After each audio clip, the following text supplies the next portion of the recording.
Hi guys, welcome to the Advisor Corner with your girl Tashana Ferguson. So today we'll be discussing the process in purchasing a property in Jamaica only on Jamaica Preferred Rentals.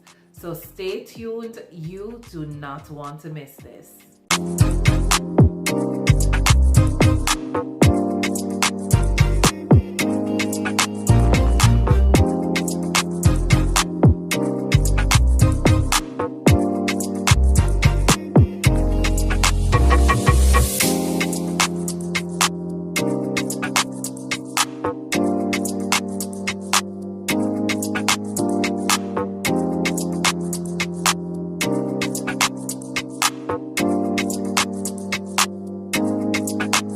Welcome back, everyone. So I just want to take the time out to say thank you to all my viewers, to my viewers who has been, just recently subscribed to my channel. I want to thank you so much for joining the Jamaica Preferred Family tribe. I want to say thank you to my day one followers. Thank you so much. Thank you, my subscribers, for being on this journey with me, and I hope that we will continue to grow and we'll be able to continue to be a family so that I can show you more content as I grow in various industries. So the first thing we want to talk about is raw, ready, able, and willing. So this is the first thing you ask yourself when you're purchasing a property. Am I ready? Am I able? Am I willing? Ready meaning that you have dot all your I's, cross all your T's. You already know within yourself you are earning certain amount of money. You probably know how much you are qualified to borrow. Able. Are you able to do the work? Are you able to do the, your due diligence? Are you able, because owning a property on the process is not an easy road, guys, right? Willing, meaning are you willing to have the patience? So, when you put in an offer, how long it takes, for it to be accepted or rejected. Are you willing to do your due diligence as well? So this is the first thing you need to ask yourself. Are you ready, able, and willing, right? Another thing, these are the steps that you need to take before you contact a realtor. Because normally when you contact a realtor is going to think that, hey, this person is able and willing and ready, right? This person has done their due diligence. They're already qualified to get a particular loan. And sorry about that, I'm just looking at my cat. So in the realtor's eyes, they're thinking that this person has done their homework. They already know how much they're qualified to get. They know the type of property that they're looking for, whether it's to buy or lease, if you're looking at standalone home, if you're looking at an apartment, if you want a townhouse, do you want a 2-bedroom, a 3-bedroom, do you want a fixer-upper? These are the things that you need to know, because remember, a realtor has 100 other clients that they're dealing with. So you don't want to assume or want that realtor to make that decision for you. If you're going to buy a property, you should already know what exactly are you looking for.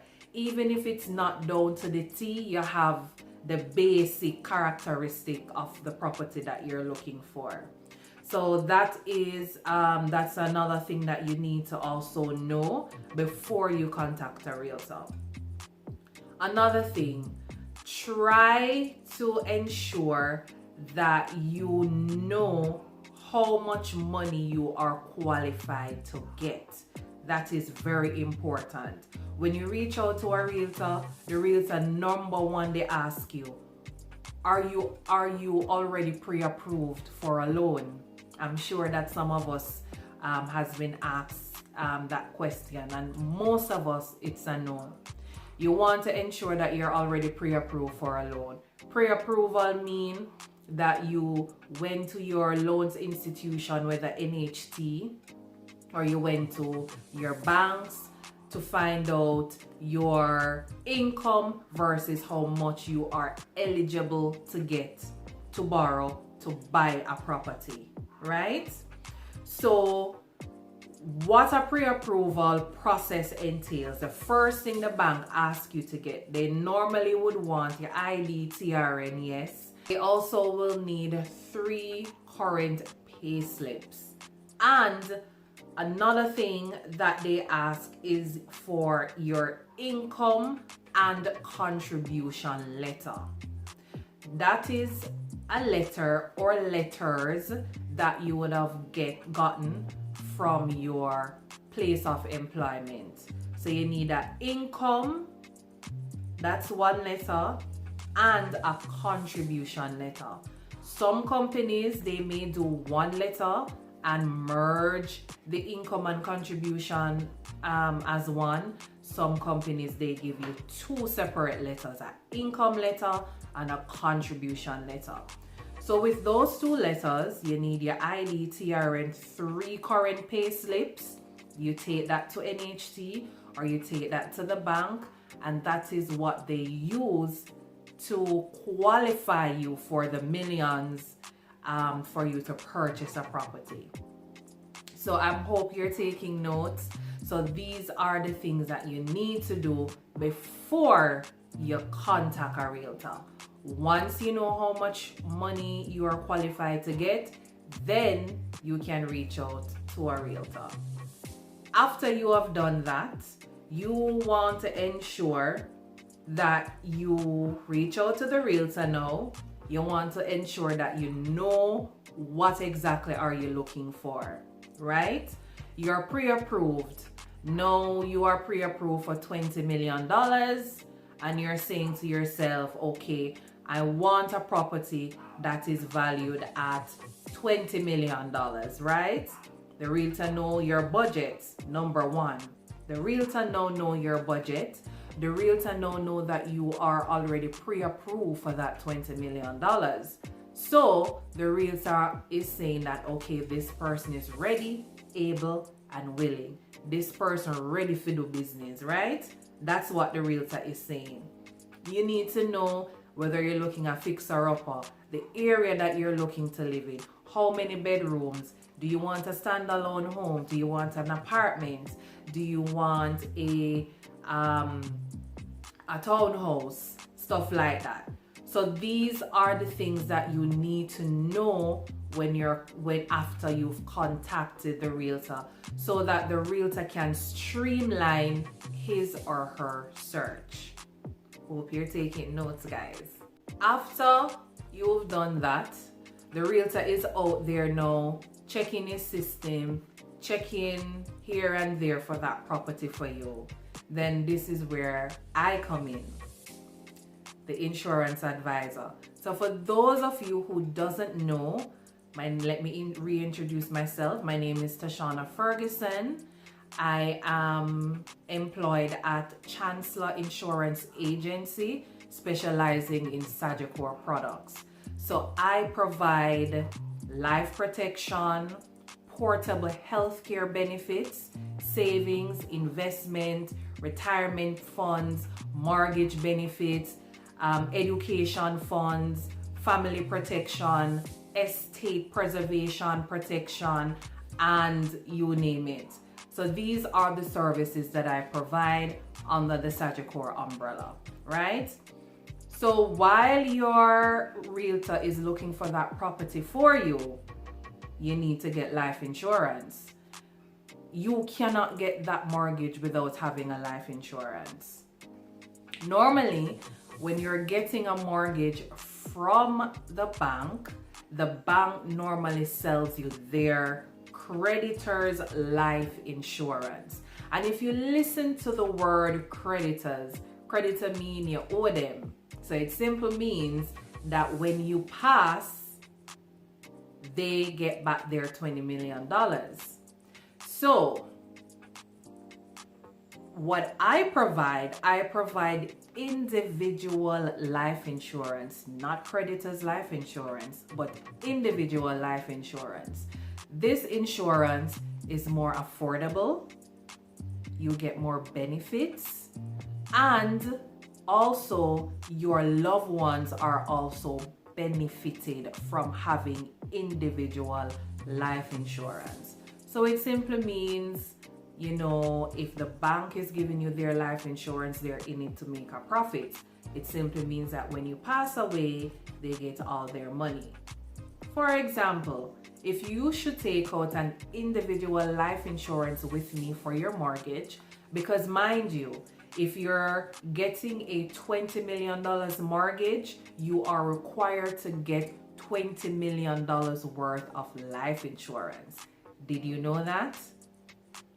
If you did not know that, rest easy. I am here to save the day.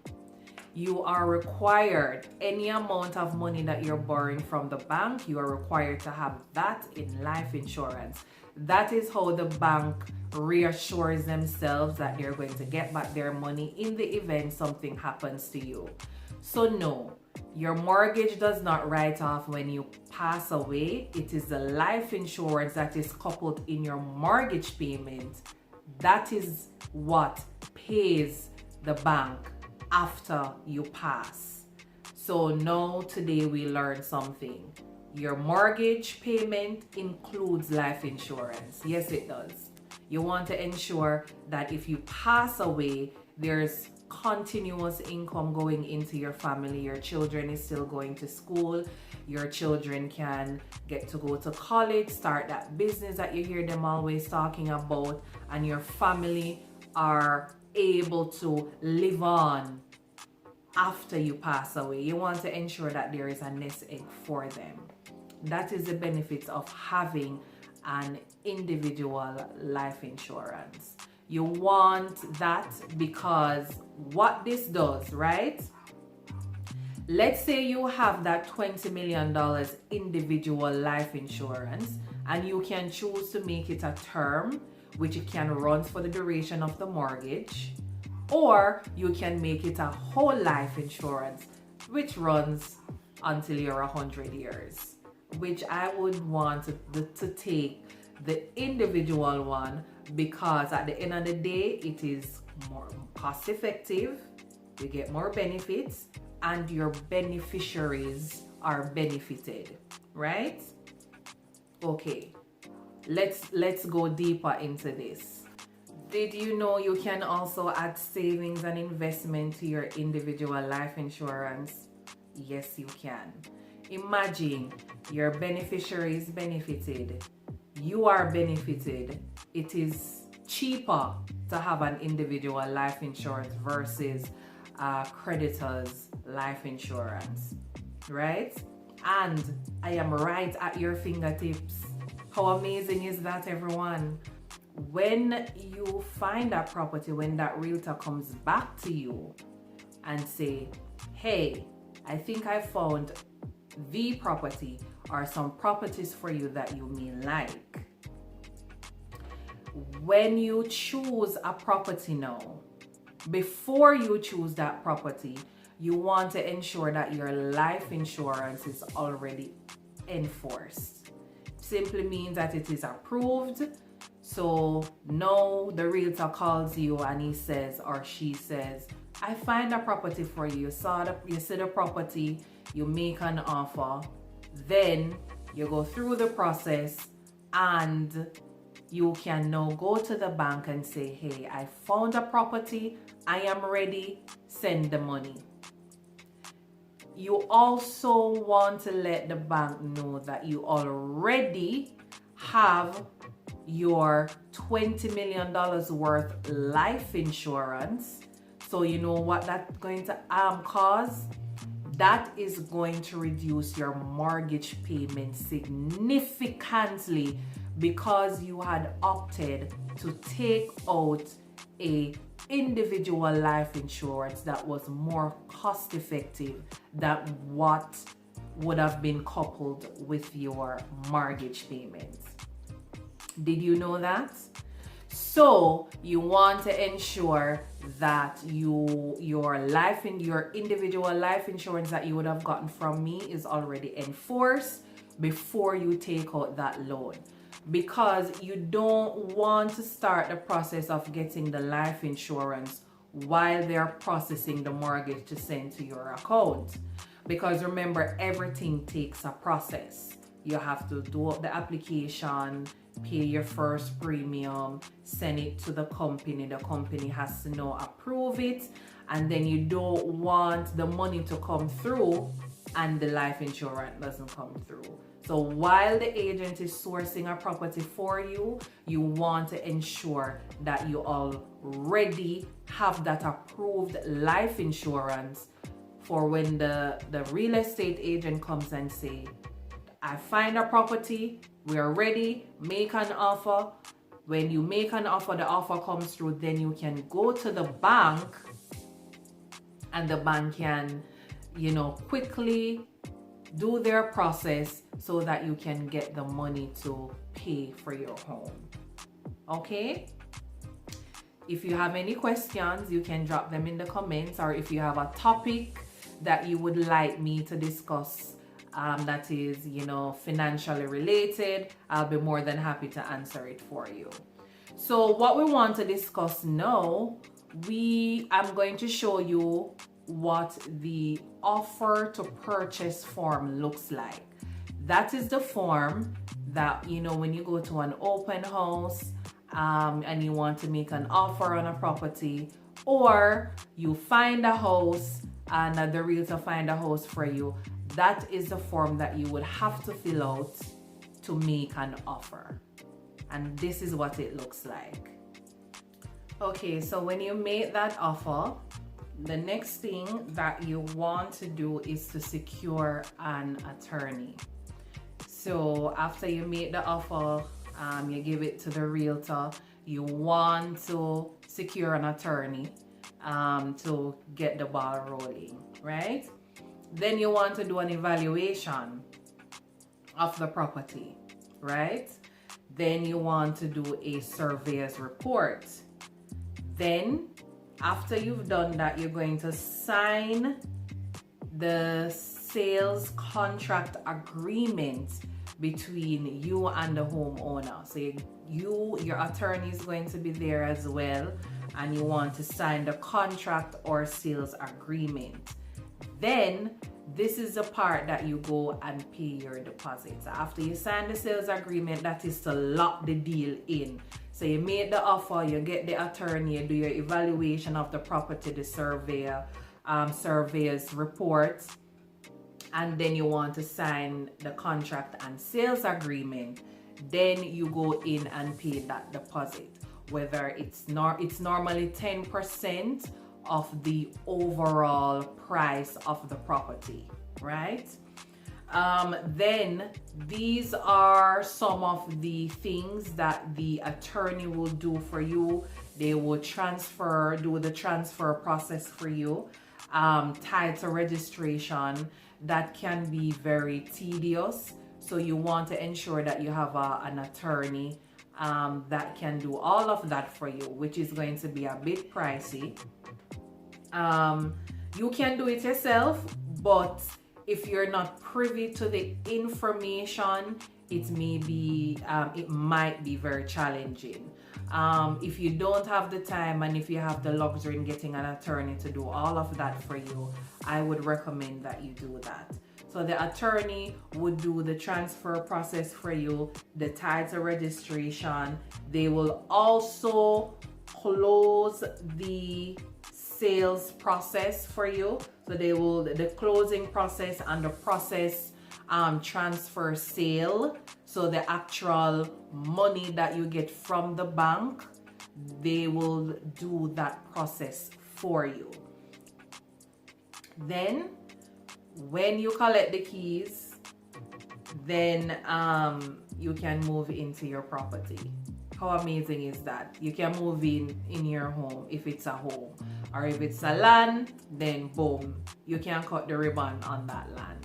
So I hope this information was helpful for you guys. Remember, if you have any topic that you want me to discuss regarding processes, stuff like that. So this information is just for you to be ready. Once you contact a realtor is expecting that you're already pre-approved. You already know exactly what you're looking for in a property. You don't want to contact the realtor and the realtor asks you, are you ready pre-approved? And you're saying no, you didn't even go to the bank. It simply means that you're not ready and they're not going to take you seriously. And remember, you don't want anybody to waste your time. So you also try to think not to waste other people's time, because it is a bit time consuming to get that process started after you've reached out to a realtor. You want to, give the impression that you are ready and you know exactly what you want when you're sourcing a property. So I hope this information was helpful for you. The next episode, I will be discussing portable healthcare benefits for you and your family. So remember, guys, book your appointment with me today. You can email me at tferguson@chancellorinsja.com, and I'll be more than happy to start with your mortgage protection, your portable healthcare benefits, your retirement funds, your children's education fund, you name it. It's right here on the Advisor Corner on Jamaica Preferred Rentals. So happy Easter, everybody. Stay tuned every week. And guys, you stay blessed.